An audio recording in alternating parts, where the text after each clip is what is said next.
What's up guys, Matt here coming at you with another quick video. Today we're taking a look at these new Injora axles. These are the plus 4mm axles. So they're actually 4mm wider here. So we're not gonna get that scrub radius by adding width out here on just the shafts or, you know, hex wideners like we all use. So that's really cool that we have this wider axle now that we can just bolt on, and it should really be good for our turning radius and everything. Something similar to the Super 8s here. You can see not quite that wide. One thing I don't really care for much on these is it really widens out where your links go also. You can see there, and so when I was running these, my links were like really spread out, and it just seemed like they kind of was in a bind a little bit. And you can see the pin coming out of the CVD on this one. I just got tired of breaking stuff on those and just took them off, but hopefully these are going to do pretty well for us. So you can see these just have dog bones in them. Hopefully maybe they'll offer some CVDs that are this length. I'm not sure if anything else would work with them at the moment, so we will just have to get some more time in with these. But we're going to install these. You know, I can't really install them on this. I'm running portal in the rear, straight axle in the front on this truck. Some of the trucks I've got like the McHugh steering links in the rear here, which you're going to have a wider steering link because you're a wider axle. So I'm going to have to use this steering link that comes with them. So I thought about putting a set of them on one of the SCX24s to try it out, but then I'm like, why run a good truck with worm gears? So we're just gonna open this thing up and take this brand new truck. We're gonna do a couple little turning radius tests, and then we're gonna throw these on and see how it does with these, and maybe start doing a few little mods to this thing and see what happens with it. So let's get to it. See how these things perform. All right, so for the install of these, we start by putting our ball ends together. We're gonna put these rubber O-rings on them. So this is gonna set just like this on the axle. So really you want the more flanged end of your ball end. One end of this has a little wider flange. I'm gonna put it on the top. So you're gonna put an O-ring on, put it through there, put your other O-ring on. So that way, when this sits like this, the screw's down through there, this side is pinched against here. Because if you do it the other way, and you just have the screw through here, eventually that rubber O-ring will sometimes pop off of that. So if it's down like this, less likely that O-ring is going to come off. So that's where this little rubber mat is the greatest thing ever, because you know a lot of people struggle with these O-rings. I cannot talk today, and you can see how easy those go on there. So just like that, get another one out here. That easy. So we've already got that ready. So that's going to go across here. And then we'll do the same thing with this. And then we'll start pulling the stock truck apart here and slapping these on. I'll show you a little bit of that as we go. All right, so this is a super simple install. You're just going to take out your screw for your lower links, your shock, bottom. You're going to take out the one screw up here for the triangular wishbone 3-link thing. And then your other side, here, you're gonna have to take the drive shaft loose. And then you're gonna have to take these top 2 screws from your servo mount. So, decent amount of screws for the front, but it's not bad. So if you don't want to have to try to recenter your servo arm and everything, you can just take this loose just like this. And then when you put it on the new one,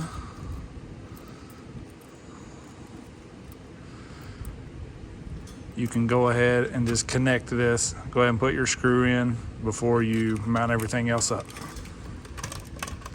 So you can see here, I went ahead and mounted up the servo arm.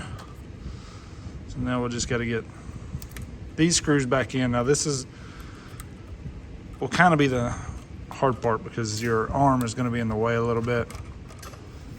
And it looks like they give us new screws, or you can just use the stock screws to put back in that. If you want to use the screws they give, they match, so you can pair up the size you need, length you need, but either way, pretty simple. All right guys, so you can see the front here fully installed. They say the front axle weighs around 31 grams, so you're gaining some weight over the stock axle also. It comes with some aluminum hex as well. Had the pins, the wheel nuts, everything you need. Super clean install, just like putting on a stock axle.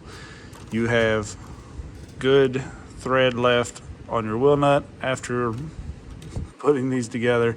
That's an issue sometimes when we go with the wideners and stuff. And you also gain the 23% overdrive in this, so that's awesome that that's already included. Like, if you're starting to upgrade a truck, overdrive is one of the things that I would recommend. I like it in my trucks, and it's already installed in here, so that's, you know, $20-25 worth of gears right there. So that's really cool that comes pre-installed, and these things being wider inside here is going to put less stress on the outside, on the dog bones, hopefully. So maybe we won't have as much issue with the dog bones, but we'll see. And then it'd be cool if they offered like some CVDs for these eventually as well. But let's get the rear on, and then we will check this thing out. Looking good though. Okay, so they say the rear axle weighs 21 grams. Here you can see the difference in the width on these a little better. So it is important. These are plus 4 millimeter, that's each side, so you're gaining 8 total. And then you will have to put your drive shaft on. And on the rear, you will have to take these top 2 screws out of the diff cover and put your link mount on there as well.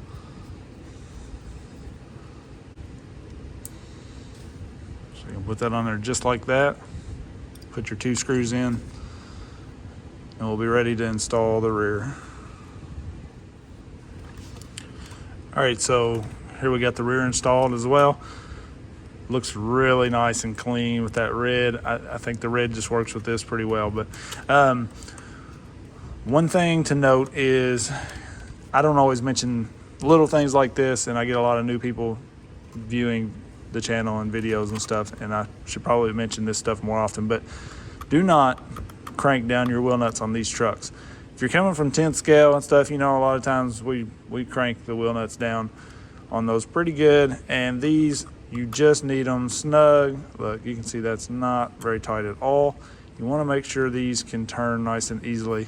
If you really crank them down, they're going to feel like there's a little binding in there, and honestly, that's like the #1 issue with burning up these motors, especially the stock motors. These things, if you don't add a ton of weight and you watch those wheel nuts and stuff, a lot of these stock motors will last a really good while. My father-in-law has had the stock motor in his truck since he got it.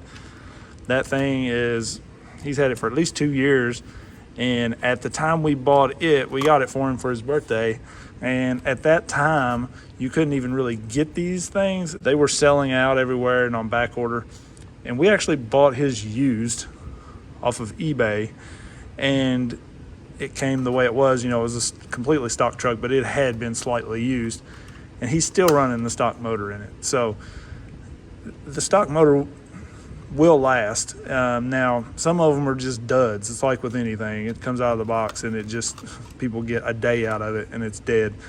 And, you know, I understand that because I'm going to have people saying, well, my motor didn't last 3 minutes. And that's definitely can be the case. But they can also last a really long time if you just kind of watch what you're doing as well. But overall, these things look really good on here. The width, I think it just sits this truck up a little more how it really should be. I think that looks better. And it's definitely going to help, like I mentioned, the side hill. You got a little more weight down low and you're wider, so it's going to help with that. You've got the overdrive now, so that's really cool for inclines. And let's go check the turning radius. And overall, these are an awesome option for the price, in my opinion. They're like 65 bucks, I think. And you get the overdrive with it, all aluminum, everything. Another major upgrade that is one thing I always do right out of the box are these steering links. So you get rid of these stock links that have all this play in there. So you're getting a lot there for the money, really, in my opinion. So super cool upgrade. Injora knocking the upgrades for these things out of the park. Hey, Injora, I hope you get started on the SCX24 soon, because that's where all my builds are going. But let's check out the turning radius on this thing and see how it does now. All right, so we've got our completely stock, brand new, out of the box truck right here. So we're just gonna start this thing. I'm gonna turn left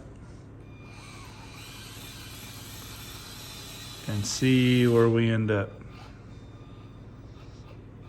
So right there.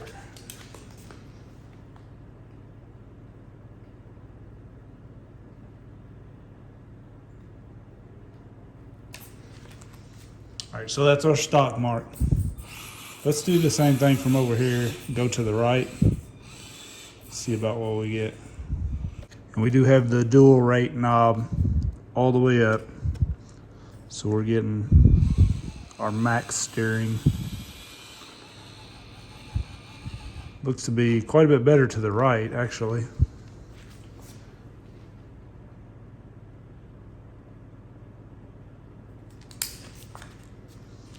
All right, so now we will install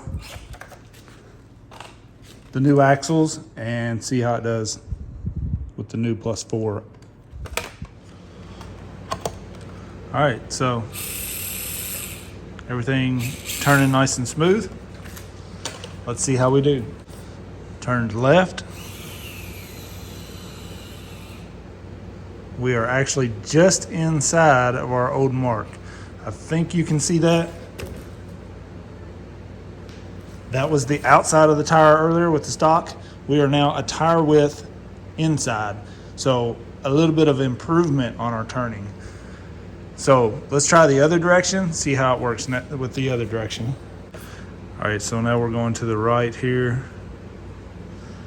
And let's see what we can get to the right.